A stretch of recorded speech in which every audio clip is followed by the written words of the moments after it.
Olá, pessoal. Eu sou a professora Cláudia e venho aqui conversar com vocês sobre um texto, tá? Um texto bem simples. Ele tem 10 páginas ao todo, mas eu julguei que ele traz aqui alguns elementos importantes para aquilo que a gente tem como pretensão aqui no nosso curso. O título desse texto é a criatividade, é criatividade em indivíduos com transtornos de e dificuldades de aprendizagem, revisão de pesquisa. Os autores, eles estão fazendo uma pesquisa, tá? Que tem como foco a criatividade em indivíduos, e eles estão, né, olhando para esses que têm transtornos e dificuldades de aprendizagem, né, e aí eles vão fazer uma pesquisa bibliográfica, né, uma revisão da pesquisa. Os autores, né, aqui são psicólogos, né, a gente está buscando aí em outro campo do conhecimento científico, são os professores Raoni Jandé Roama Alves e Tatiana de Cássia Nakano, ambos são da Pontifícia Universidade Católica de Campinas. E o que eles pretendem nesse texto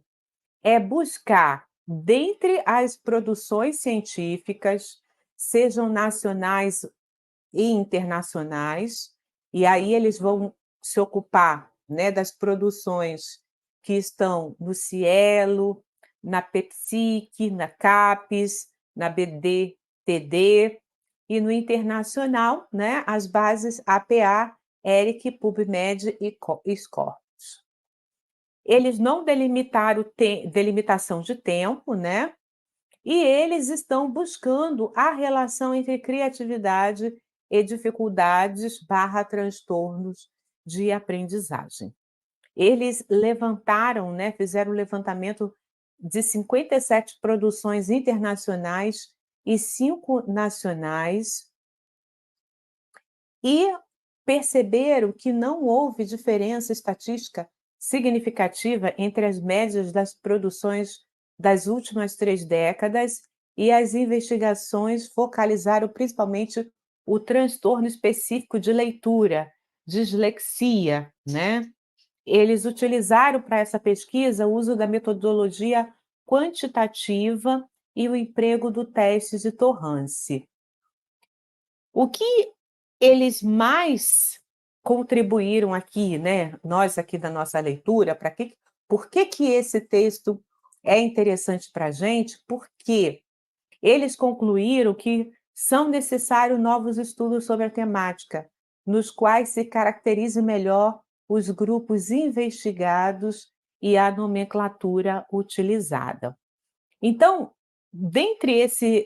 essa pesquisa, eles concluíram, né, algumas coisas que estão aqui sendo preciosas para nós, que estamos nos debruçando sobre os transtornos de aprendizagem, né, porque aqui no nosso curso, a gente está buscando fazer a diferenciação entre essas, né, que têm origem neural e as que podem ter a origem ambiental, né, o contexto. A primeira, né, onde a gente está chamando de transtorno, e essa segunda que a gente está chamando de dificuldade. Mas como os próprios autores estão demonstrando aqui, há muita dificuldade de separar um do outro na literatura, e muitas vezes, sob a rúbrica do transtorno, né, cabe tudo, né, tanto o transtorno quanto dificuldade. Então, isso é bem importante para que a gente, né, aqui possamos situar o nosso estudo. E eles começam falando exatamente isso, que os transtornos de aprendizagem é um termo global, né? Um termo global que vai falar das dificuldades inerentes à aquisição e uso de habilidades acadêmicas, como leitura, escrita e matemática. Então, o transtorno, ele termina reunindo todas essas duas, né, esses 2 termos. de uma forma, assim, não vou dizer banalizada, mas de forma corriqueira, né. E, obviamente, se refere, né, a algo que estaria aí acompanhando o indivíduo ao longo da sua existência, né, e que vem acarretando, né, que pode gerar características crônicas, comorbidades emocionais, como depressão e transtornos de ansiedade, e que muitas vezes, né, necessita de intervenções específicas e adequada a cada caso. Agora os autores, eles vão fazer uma coisa que achei bem interessante, que é buscar separar, né. Nesse primeiro parágrafo juntou tudo sobre o termo transtorno de aprendizagem, agora no próximo eles vão buscar separar, onde eles falam assim: "Os transtornos de aprendizagem são decorrentes de funções do sistema nervoso central e relacionados a uma falha no processo de aquisição e processamento da informação". Isso seriam os transtornos. Diferindo das dificuldades de aprendizagem, pois esse último quadro decorre de questões relacionadas a problemas de ordem pedagógica, emocional ou sociocultural ou quadros neurológicos. Por que eu estou aqui, né, no nosso curso, insistindo para a gente diferenciar, né? Embora o nosso curso, né, ele se chama Transtornos de Aprendizagem, né, pegando aquilo que os autores falaram ali no primeiro parágrafo, né, simplesmente nos reportando a condição de dificuldades, né, na habilidade da leitura, escrita e matemática, né, que pode acompanhar ao longo da vida. Mas quando a gente começa a mergulhar, né, assim, a esmiuçar aqui o nosso curso, a gente sente essa necessidade de separar, né, mesmo porque, né, se a gente olhar enquanto profissional, né, enquanto assistentes sociais, a gente vai ter, né, uma contribuição talvez, assim, eu vejo de uma ordem mais contributiva, né, para ali o enfrentamento, quando a gente fala de dificuldades, né, porque essas, como eu falei, né, estariam mais na ordem daquilo que é pedagógico, emocional, sociocultural, né. Pode envolver o quadro neurológico, mas o quadro neurológico, né, esse é mais afeto aí aos transtornos. É claro que o assistente social também vai poder contribuir naquilo que são os transtornos, mas como eles, né, têm uma origem, né, mais focada, né, naquilo que é a fisiologia, digamos assim, né, outros profissionais da área de saúde, né, e também da área pedagógica, teriam uma contribuição mais direta. Obviamente que nos 2 a gente vai atuar dentro daquilo que é, né, a conquista de direitos, o acesso a serviços, benefícios, garantias instituídas, certo? Nos 2 casos, a gente também vai atuar, né, para o relacionamento familiar, né, aquilo que possa ser o bem-estar da criança e do adolescente, nesse caso, da pessoa com deficiência, nos 2 casos, né. O que eu vejo é que nesse que se refere à dificuldade, o profissional pode compor, né, junto com os envolvidos, talvez um cenário onde possa ser mais favorável na prevenção e naquilo também que é o enfrentamento, mas, né, só assim minimamente uma percepção, mas tanto no transtorno quanto na dificuldade, nós assistentes sociais, né, podemos buscar a nossa contribuição. Então, posta essa diferenciação, os autores trazem de novo a gente para ambiguidades, imprecisões que estão na literatura e que contribuem muitas vezes, né, para aquilo que está lá no primeiro parágrafo, que é associar tudo sobre o mesmo termo do transtorno. E aí, dessa vez, eles vão buscar, né, no Manual do Diagnóstico Estatístico das Perturbações Mentais, o DSM, né, 5 TR, que é da American Psychiatric Association, né, a APA, e eles vão dizer, né, dentro do manual, eles vão se referir a 4 tipos de transtornos de aprendizagem: a transtorno da leitura, transtorno da matemática, transtorno da expressão escrita e transtorno da aprendizagem sem outra especificação. Essa é a classificação do DSM-5,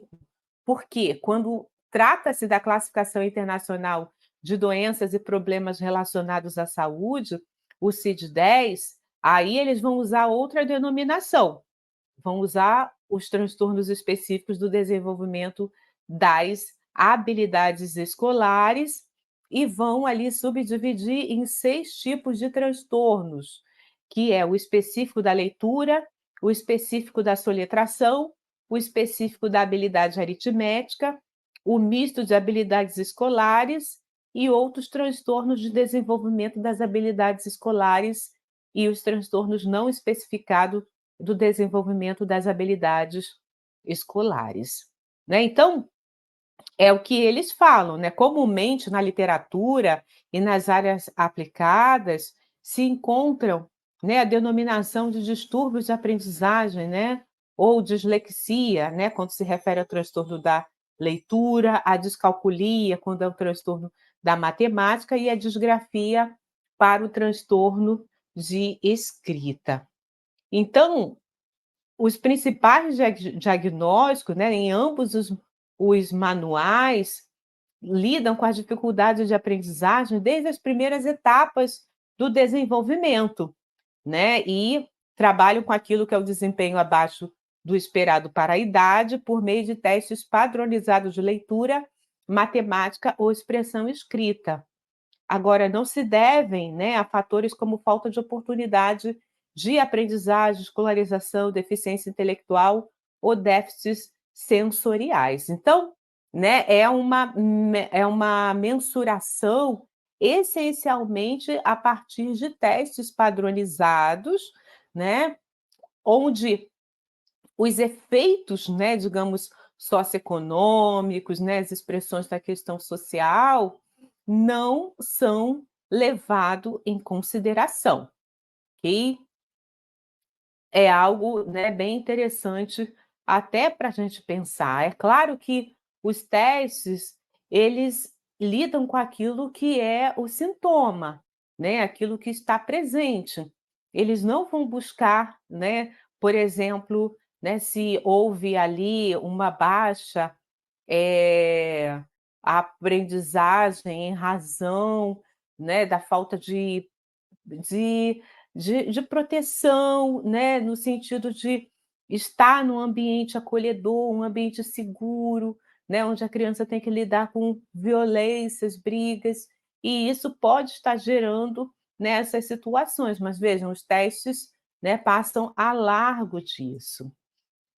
E dentro dessa temática dos transtornos de aprendizagem, os autores são da psicologia, né, uma característica da psicologia positiva, né, que é o quê? É onde a investigação, né, se dá sobre uma dupla excepcionalidade, né, o autor vai dizer aqui o conceito de dupla excepcionalidade, que é a ideia de que habilidades cognitivas podem apresentar desenvolvimentos, muitas vezes, considerados opostos, pessoas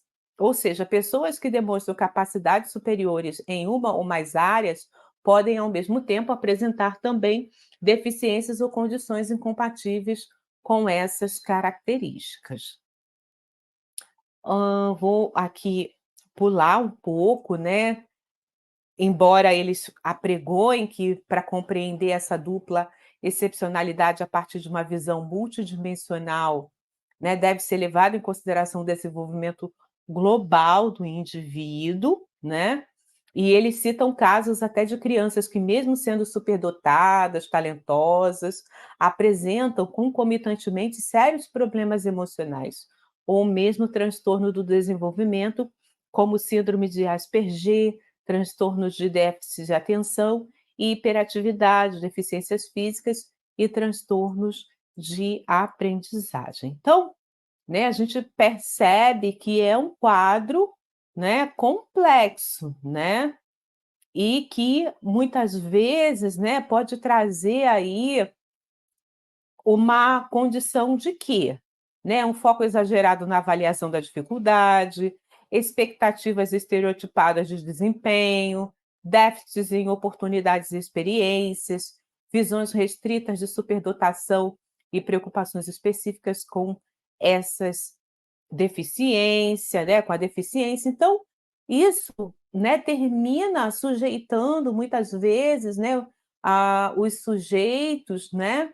a rotulações, né, negativas, né, do que seja a superdotação.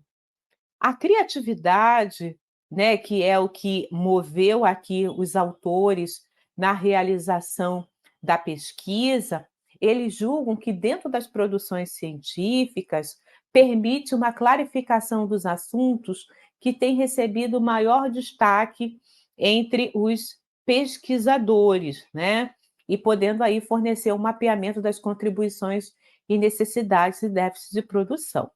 Agora eles vão falar, né, do método que eles utilizaram, né, a base de periódico que eles trabalharam com 57 produções, utilizando, né, o termo criatividade dentre o cruzamento, né, com outros termos, como distúrbio de aprendizagem, distúrbio de leitura, transtorno de matemática, transtorno de expressão escrita, distúrbio de aprendizagem não especificado, distúrbio específico de desenvolvimento de habilidades escolares, distúrbio específico de leitura, transtorno de soletração, transtorno específico de habilidades aritméticas, transtorno misto de habilidades escolares, outros transtornos do desenvolvimento da escolástica, habilidades e transtorno do desenvolvimento das habilidades escolares não especificados, né?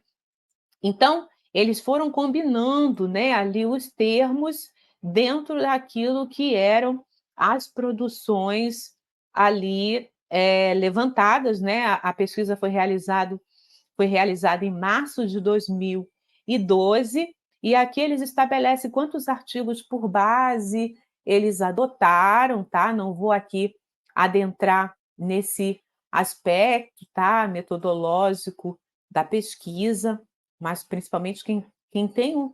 né, aí o desejo de conhecer, né, como que se dá esse processo de pesquisa por meio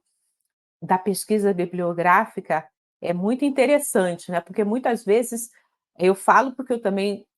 trabalho com pesquisa, fui professora de pesquisa durante muito tempo, e o que que acontece é que, para a maioria, o levantamento bibliográfico é, né, o trabalho de pesquisa literária, e não é bem assim.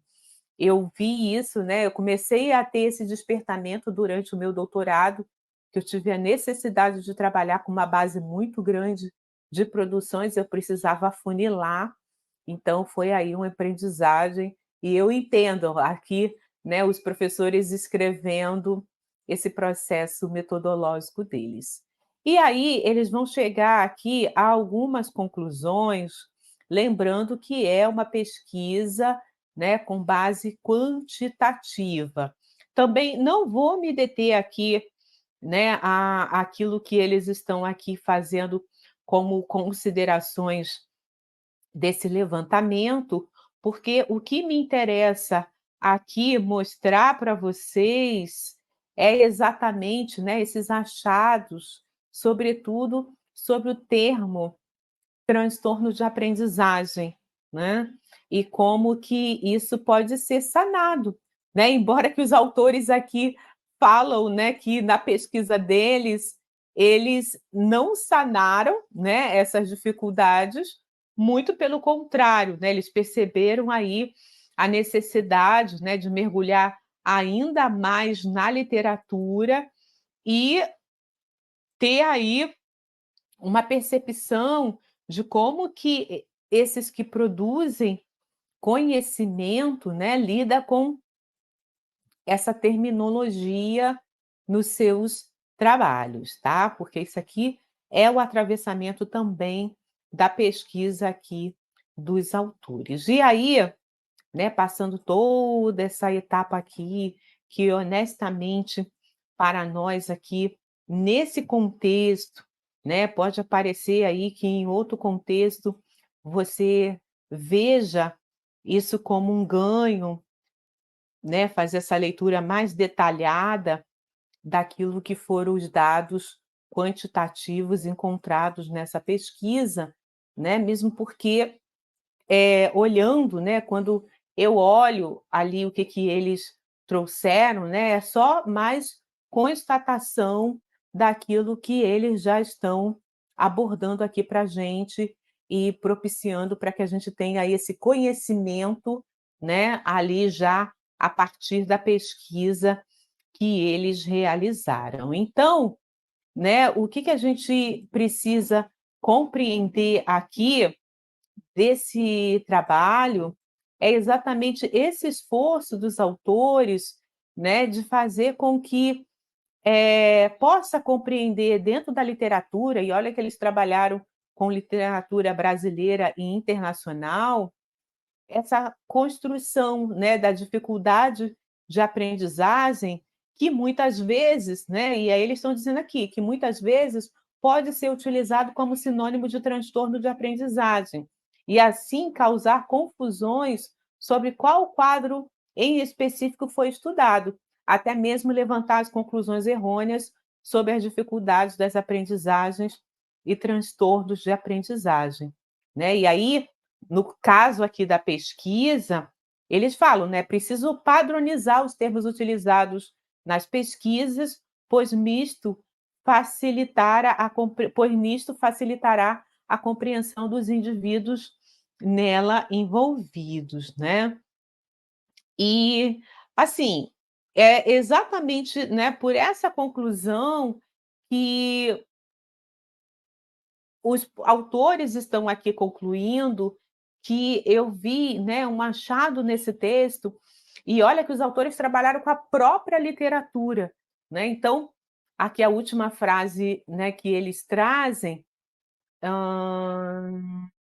apesar disso, a amostra levantada forneceu possibilidades para uma análise do que vem sendo produzido e encontrado sobre a temática, assim como questões e procedimentos metodológicos que ainda devem ser respondidos e mais bem formulados para que haja conclusões mais sistematizadas sobre as relações entre as dificuldades e os transtornos de aprendizagem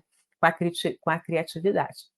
Embora, né, a criatividade não seja aqui tema do nosso estudo, mas para a gente é muito caro, né, ter aí os autores como resultado da pesquisa deles, ter identificado essa certa, né, confusão entre transtorno e dificuldade, né, e como a literatura ainda está, né, com esse viés aí duplo, a gente também vai abarcar no nosso curso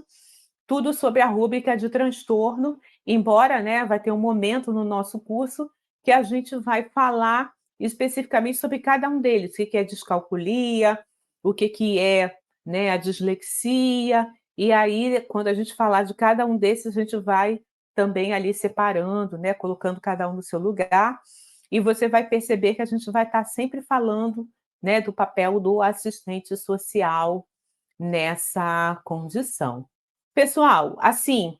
né, eu lembro de Marildo Yamamoto, né, porque, assim, obviamente, a gente vai buscar, né, dentro de outros saberes, trazer, assim, informações que possam nutrir, né, aquilo que é o nosso olhar e embasar também o nosso trabalho, porque ainda, né, volto a dizer, o assistente social, muitas vezes, né, pelo seu saber específico, ele está lidando com esse contexto, com esse ambiente, né, com as relações socioeconômicas, com as relações familiares, né, com aquilo que vem fazer dentro da sociabilidade da criança e do adolescente, né, e do adulto também, né, a gente viu aqui que esses transtornos acompanham o indivíduo ao longo da sua vida, né. Então, esse olhar, né, é que vai colocar o assistente social numa posição de contribuição para aquele que está vivenciando essas situações, ok? Um texto pequeno, vale a leitura. Assim, eu, como vocês sabem, né, eu sou muito curiosa, gosto de ver aí outras produções e parei, né, para entender um pouco, olhar aquilo que os professores construíram dentro da sua pesquisa e quero te incentivar também a você fazer esse percurso, né, e obviamente, assim, à medida que o assistente social se insere na educação, né, a gente ainda está, assim, meio que, né, nos encontrando ali a nossa construção, né, de trabalho, mas essas temáticas já estão atravessando, já são demandas para nós profissionais. Então é bem importante que a gente já compreenda como ela se manifesta, ok? Então espero que você tenha gostado aí desse texto e vamos então dialogando. Um abraço.